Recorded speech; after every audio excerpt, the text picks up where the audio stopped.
अस्सलाम वालेकुम, मैं हूँ मारिया जदून और आप देख रहे हैं पाकिस्तान डिफेंस। आज हम मशरक़ी पाकिस्तान के बारे में एक ऐसी गुमनाम कहानी सुनाएंगे जो आपके होश उड़ा देगी। ये सितंबर 1972 का साल था जब हिंदुस्तान पूरी कोशिश कर रहा था कि किसी तरह अक़वाम मुत्तहिदा में बांग्लादेश को तस्लीम करवाया जाए। अक़वाम मुत्तहिदा की जनरल असम्बली में ये बहस जोरों शोर से जारी थी कि आया बांग्लादेश को एक मुल्क तस्लीम किया जाए या ना किया जाए, क्योंकि मशरक़ी पाकिस्तान की अलहदगी के बावजूद बहुत सारे बंगाली इस बात पर मुत्तफ़िक थे कि बांग्लादेश को बांग्लादेश कहना दुरुस्त नहीं बल्कि इसको मशरक़ी पाकिस्तान ही कहा जाए तो बेहतर है, क्योंकि असल पाकिस्तान बनने की इब्तिदा तो हुई ही ढाका से थी। हत्ता के मशहूर बंगाली अलहदगी पसंद मौलाना बाशानी भी इस हक में थे कि बांग्लादेश का नाम मशरक़ी पाकिस्तान ही रखा जाए। ये सूरत हाल हिंदुस्तान के लिए लाजमन नाकाबिले कबूल थी, क्योंकि अगर ऐसा होता तो मशरक़ी और मगरबी पाकिस्तान के दोबारा मिलाप का खतरा बदस्तूर मौजूद रहता। लिहाजा हिंदुस्तान की पूरी कोशिश थी कि बांग्लादेश को अक़वाम मुत्तहिदा में जल्द से जल्द तस्लीम करवा लिया जाए।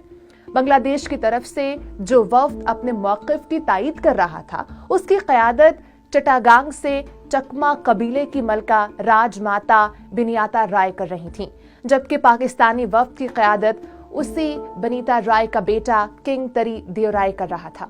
दोनों माँ बेटा अक़वाम मुत्तहिदा में आमने सामने थे। हिंदुस्तान ने एड़ी चोटी का जोर लगाया, मगर किंग तरी देओराय टस से मस न हुए और भरपूर अंदाज में पाकिस्तान का मौक़िफ़ पेश किया। किंग तरी देओराय मशरक़ी पाकिस्तान चट्टागांग में बसने वाले बुधमत कबीले चकमा के बादशाह थे। 1970 के इलेक्शन में पूरे मशरक़ी पाकिस्तान में शेख मुजीबुर रहमान की अवामी लीग सिर्फ 2 सीटों पर भारी थी, जिनमें से एक सीट किंग तरी देओराय की थी। इस सीट को खरीदने के लिए हिंदुस्तान ने एड़ी चोटी का जोर लगाया। हत्ता कि जब लालच से काम ना बन पाया तो जज्बाती तौर पर ब्लैकमेल करने के लिए शेख मुजीबुर रहमान की मां को किंग तरी देओराय के दरबार में भेजा जाता है कि पाकिस्तान की हिमायत छोड़ दे, आपको बांग्लादेश का सदर बना दिया जाएगा। तब किंग तरी देओराय ने तारीखी जुमला कहा कि मैं अपनी बादशाहत तो छोड़ सकता हूं, मगर पाकिस्तान से गद्दारी नहीं कर सकता। जब 1971 की जंग शुरू हुई तो किंग तरी देओराय मशरक़ी पाकिस्तान से एक वफ्द लेकर निकले और दुनिया के हर उस मुल्क के पास गए जिससे मदद मिलने की जरा से भी तवक्को थी। हत्ता कि इसी दौरान किंग तरी देओराय को खबर मिली कि हिंदुस्तानी फौज ढाका में दाखिल हो चुकी है। किंग तरी देओराय के पास अपनी वफादारी तब्दील करने का यह बेहतरीन मौका था। अगर वो चाहते तो बांग्लादेश चले जाते, जिधर उनका हाथों हाथ इस्तकबाल होता, मगर किंग तरी देओराय ने ऐसे नाजुक मौके पर भी पाकिस्तान से गद्दारी करने से साफ इनकार कर दिया। किंग तरी देओराय चट्टागांग के बादशाह थे, मगर वो दिल के भी बादशाह थे।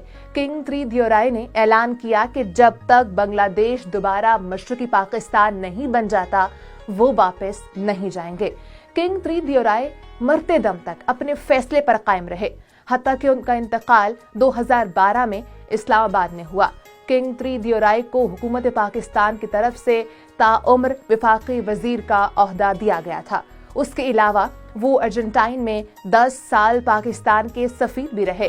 किंग तरी देओराय उन लोगों में से थे कि जब 1971 की जंग के दौरान बड़े बड़े नाम नेहाद मुसलमानों ने अपनी वफादारियां तब्दील कर ली, मगर तब भी ये शेर का बच्चा चांद तारे वाले सब्ज हिलाली परचम के लिए खड़ा रहा।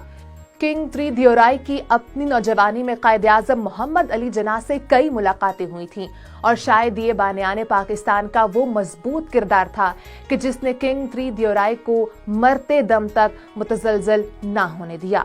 पूरी पाकिस्तानी कौम किंग तरी देओराय को सलाम पेश करती है। किंग तरी देओराय ढाका पर एक बार फिर सब्ज हिलाली परचम लहराता हुआ देखना चाहते थे।